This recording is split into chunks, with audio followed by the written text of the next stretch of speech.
I'm Tara Sweder in the offices of Dundee Capital Markets with Vice President and Senior Mining Analyst David Talbot. Hi, David. Hi, how are you? I'm very good, thank you. Good, thank you. So, big news happening in the Athabasca Basin right now with Cameco and Rio Tinto. Can you tell us a little bit about that? Definitely. I think definitely think that the Cameco bid for Hathor exploration has reinvigorated the excitement around the Athabasca Basin. You know, it's sort of as a geologist, I've always been excited by grade, and you know, the Athabasca Basin is the one place on this earth where you can actually find high-grade uranium. So, with this bid process, how can it play out? What can happen? Well, what we saw out of the gate is Cameco bid for Hathor. They bid $3.75 per share, and in our eyes that was a low bid, a low ball bid. And we didn't see much happening for a good month and a half or so, but out of the closet came Rio Tinto, and they bid $4.15 per share. Were you, sorry to interrupt you, but were you surprised that they didn't bid higher? Not necessarily surprised they didn't bid higher, but what they're doing is leaving the door open for perhaps another bid from Cameco, and then perhaps another counter bid but from themselves. So, you know, this is Rio Tinto. This is one of the largest miners in the world. They've been mining uranium for the past 30 years. They've been a top 10 uranium producer there. They already know uranium Athabasca type deposits, that is unconformity style deposits, because they have one in Australia, and they have, you know, they're in two different world-class jurisdictions, so they're not new to the space, but they want to get into the world's leading uranium environment, and that is definitely the Athabasca Basin. And one way they can do that, in fact, I think the only way they can do that and have total control, is go after Rough Rider's 58 million pounds. So with Hathor being in Cameco's neighborhood, do you expect Cameco to come back? I actually do. Even before Rio was here, with the market trading at Hathor shares up and around $4, $4.10, I did expect Cameco to come in and sweeten the bid. Now I think they will have to, and there's a few reasons here. Really, Cameco cannot let Rio into its neighborhood. Cameco has to maintain control of the region.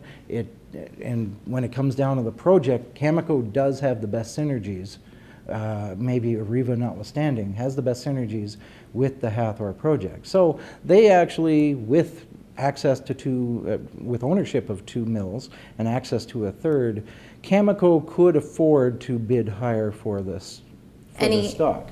Any insight as to what that bid might be? Right now, it would just be speculation, but you know, I think, you know, you start going in the 450, 460 range. You know, another step up from where Rio is right now. But you know, I think beyond keeping Rio out and the fact that this is a good project, but Tim Gitzel is the CEO of Cameco, and you know, I wrote in July that him joining the company as CEO would be good for Cameco. Right out of the box, he started talking acquisitions. It was good for the entire sector of exploration companies in through July and early August. And you know what's come of that? Right out of the box, he did an acquisition for Hathor, and that was positive in my eyes from a supply-demand point of view.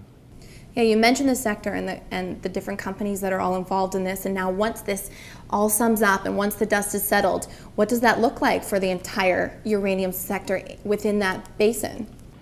Well, I think what it does is it's out of Hathor's control right now. Hathor is going to somebody. So whether it's going to be Rio as a new company coming into the sector, into the space, or if it goes to Cameco, and that helps Cameco towards its goal of doubling production. In fact, it should help that considerably. You know, what it does is if it was to bring Rio into that sphere, I think a lot of the exploration companies in the Athabasca will favor that scenario. All of a sudden, you've got potential for competing bids. You've got much more interest. You've got one of the world's largest mining companies in the backyard, and that brings a lot of focus and eyes on the Athabasca. Let's talk about Fission Energy having adjacent grounds to Hathor. Mm-hmm. What does that look like? Yeah, that, Fission is a company that I noticed as soon as they had that discovery along strike of the Rough Rider deposits of Hathor. And I think it was January 25th, 2010 when they had that. Right now, they've got an expanding deposit. Fission does. Fission does, okay? It's called the J Zone. Right now, it's 580 meters long. It grades a little under 3%. But there's a lot of room to go here. They can expand it along strike.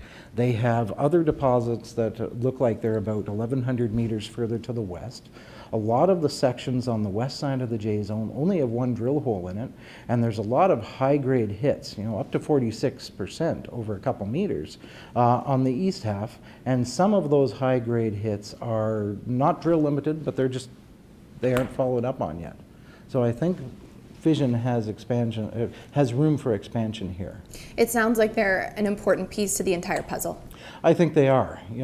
My back of the envelope right now for mineral inventory is around 11 to 18 million pounds, and obviously that depends a little bit on specific gravity of the rock, the density of the rock. So, 11 to 18 million pounds is all of a sudden you're starting to get another project within that 4-kilometer radius that includes Denison Ariva's 50 million pounds at Midwest. It includes Rough Rider's nearly 60 million pounds. And with Fission, that makes this one of the premier uranium camps in the world, let alone just the Athabasca. So let's say they come in, somebody offers Fission Energy a bid, Hathor's all settled up. What's the time on this? What's the time length on something like this to all be wrapped up? I think that really depends on what happens with Hathor. You don't know who's going to come out victorious with Hathor. It could be Cameco, it could be Rio. It depends when this process, how this process follows through and who outbids who. When it comes down to Fission, I really do think that Fission is next on the block. Specifically if it's Rio. Rio is going to want to do a land grab in the vicinity of its new asset. The Hathor package is relatively small, whereas the trend along strike to the west that Fission owns is actually fairly big. And plus, that's where I see an awful lot of the upside along this trend is. Now, David, is there a buy recommendation on Fission? Yes, we have a buy recommendation right now. We don't have a target price, and a large reason for that is because we have a venture risk rating on Fission. Right now, we still consider it an early stage project. It doesn't have a compliant 43101 resource at this stage. So, there's a little bit of risk as far as how big this project really is or really can get. When are they expecting that 43101, do you know? They're expecting one later this year. They've been working towards that now for the better part of a year and a half. With that said, we can make some inferences from this Cameco bid, and I put this into a note in late August. If Cameco is coming in and bidding nearly $8.60-ish per pound for Hathor, which is right next door, then we infer that that comes out based on 11 to 18 million pounds for Fission. That comes out to anywhere around 85 to 95 cents per share for Fission. Now, with Rio coming in and upping the bid by another 11%, we haven't written on it, but you can assume that that bodes well for an increase in inferred Fission target. What other projects do you include in that evaluation? There's a couple things I include in that valuation right now, at about $18 million worth of cash for one. But the second thing is they do have a project called Dieter Lake in Quebec. It's a large, low-grade project, about 24 million pounds of compliant resources. We really give the company just a nominal value, maybe $10 million. So it's it's not that much. One project that the company does have that I really like, that doesn't have a valuation right now, is called the Patterson Lake project. This project is located in the western Athabasca Basin, and this is an early stage, really, it could be a potential uranium discovery here. What Fission came across is a radiometric anomaly, call it a radioactive boulder field, if you will. 5 kilometers long, 900 meters wide, with considerable high-grade uranium boulders. In fact, their latest exploration program took 74 boulder and cobble samples, and about 1/3 of those samples had average grades of over 10%. Another third had average grades between 1 and 10%. And so that's significant. And what they're doing right now is they're following that up, trying to figure out where the source is. They think they're within 3 kilometers of the source. And this could really be another potential discovery in the Athabasca. And now this is also on the west side of the Athabasca. This is out near the Clough Lake mine, which produced 60 million pounds, and that mine was discovered exactly the same way, a high-grade uranium boulder field. This is the Patterson Lake project. Patterson Lake project. Wow, exciting times ahead in the Athabasca Basin, especially for Fission Energy. Thank you so much for your time, David. In the offices of Dundee Capital Markets in Toronto, I'm Tara Sweder.